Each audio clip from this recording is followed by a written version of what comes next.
রাহুল খুব একটা অলস ছেলে ছিল না। পড়াশোনা শেষ করে সে বহু জায়গায় চাকরির জন্য চেষ্টা করেছে।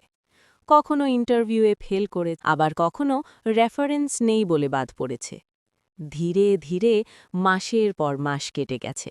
চাকরি আর জোটেনি। শুরুর দিকে বাবা বলতেন, চেষ্টা করছিস তো, একদিন ঠিক হবে। মা বলতেন, খাও, মন খারাপ করিস না। বউ মিতা বলতো, আমরা একসাথে আছি, এত চিন্তা করো না। কিন্তু সময় বড় নিষ্ঠুর। একদিন বাবা আর সহ্য করতে পারলেন না।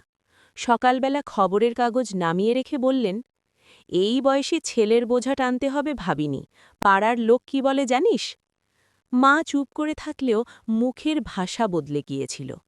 রাহুল খেতে বসলে বলতেন, সারাদিন ঘরে বসে খেয়ে খেয়ে শরীর নষ্ট করছিস। সবচেয়ে বেশি বদলে গেল মিতা। আগে যে মিতা রাহুলের পাশে বসে গল্প করত, এখন সে ফোনে অন্যদের সাফল্যের গল্প শোনে আর বলে, অমুকের স্বামী বিদেশে চাকরি করে আর আমার কপালে কি জুটল দেখো। একদিন রাহুল বলেছিল, আমি চেষ্টা করছি, একটু সময় দাও। মিতা হেসে বলেছিল, হেসিটা ছিল ঠান্ডা। সময় দিয়ে ভাত হয় না রাহুল, টাকা লাগে। সেদিন প্রথম রাহুল বুঝেছিল, সে মানুষ নয়, সে একটা অর্থহীন দায়। কোনো কাজ না করাই নয়, টাকা না থাকায় সে অযোগ্য। একদিন পাড়ার এক অনুষ্ঠান ছিল, সেখানে রাহুল চুপচাপ বসেছিল। হঠাৎ এক আত্মীয় বলল, এই ছেলেটা কি করে? বাবা মাথা নিচু করে বললেন, কিছু না। এই কিছু না কথাটা রাহুলের বুকে পাথরের মতো পড়ল। সেই রাতে রাহুল ঘুমোতে পারেনি। সে ভাবল, আমি কি সত্যিই কিছু না? কয়েক মাস পর হঠাৎ একটা ছোট কাজ পেল সে।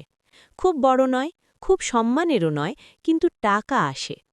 প্রথম মাসের বেতন হাতে পেয়েই সে ঘরে ফিরল। সেই দিন হঠাৎ সবাই বদলে গেল। বাবা বললেন, দেখেছিস, আমি জানতাম তুই পারবি।